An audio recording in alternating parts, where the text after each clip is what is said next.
So here is David on the scene. He has arrived via his donkey. He's holding on to his donkey here, you'll see. And he's talking to his brothers now. They are right there. They're right there at the battle. And it says here, when finally he reached the camp, both armies stood their ground. He heard the war cry loud and clear. It was a scary sound. Hey, brothers, David called ahead. Our father sent me here. He's worried over each of you. His heart is full of fear. Just then a booming voice rang out. It sounded loud and gruff. The voice came from a 9-foot man. He acted really tough. And you'll see here, that's the guy that's in the front of this group against this group. That is what we're seeing, a battle, or a battle that is about to be made to see who would win this war that they've been warring for some time. Everybody is just have this fear in the camp, fear all around, fear in the depths of their soul, because it has come down to this. And you'll see that they're up on this higher elevation, and so are and they're over here on the other side of it.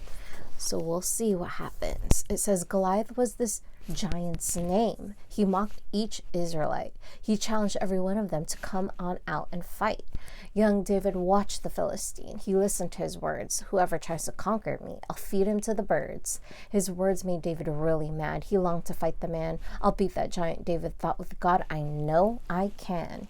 So he's seeing that this is this evil creature, and he is this giant. They have to take him down. He knows that this can happen with God, and he thinks that he can do that. Step up, do this job. God will help him, and then this man will be taken down. And he knows this can happen. He believes with all his might. He's really upset to see this, and he really wants to do something about it immediately. So this is what's on his mind. This is what's happening here. Let's have this this fear go away, this mocking go away, this standstill to go away. Something has to happen. When Saul got news of David's words, he said, "You're just a lad. This man's been fighting all his life. He's big and mean and bad. But I can do it," David said. "The Lord will help me win. He's helped me kill wild animals. He'll help me once again." "Okay," said Saul, "well, go ahead. I trust the things you've said. Here, take my coat of armor, boy, and helmet for your head." That's him trying it on. "I cannot wear these," it says David said. As he tried them on, it was just too heavy, too much. It was something he wasn't used to at all. It says here that he says they do not fit at all. He took the coat of armor off and gave it back to Saul. He doesn't want to wear this. He's not used to it. And this is a time that is very crucial. He doesn't want to have this get in the way. And so he goes on and carries on with what he is used to, his own clothes that he is already wearing. And he's approaching the giant. Wow. And this is getting more intense by the minute. And it says here, so David went down to the stream. He dug down in the sand, and one by one he found 5 stones. He clenched them in his hand. Then David stood and grabbed his sling and headed for the fight. The giant mocked and laughed at him and cursed him left and right. So that's what he was doing, setting the tone, setting the atmosphere to be even more scary, getting closer to this giant. And David is still facing strong against him because he knows the one and powerful God who can defeat all, because he's the one true God. He will be able to help him. He's not losing sight of this, even if he gets close to Goliath, and he's just ready the more he gets close to Goliath. So he is not choosing to let fear get in the way. He's choosing courage, and he's choosing to keep pushing through. He's choosing bravery. He knows he can do it because of God.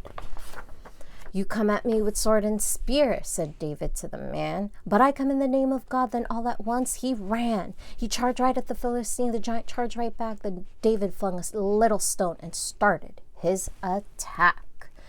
And then he flung it very fast. He flung it right straight to Goliath, this very first stone. That was a little, very small, but it was being swung around by David with a very fast speed, and it is going to fling out of his slingshot here right to him. The stone moved swiftly through the air and struck the giant's head. That's when it happened. Boom, kersplat. the giant fell down dead.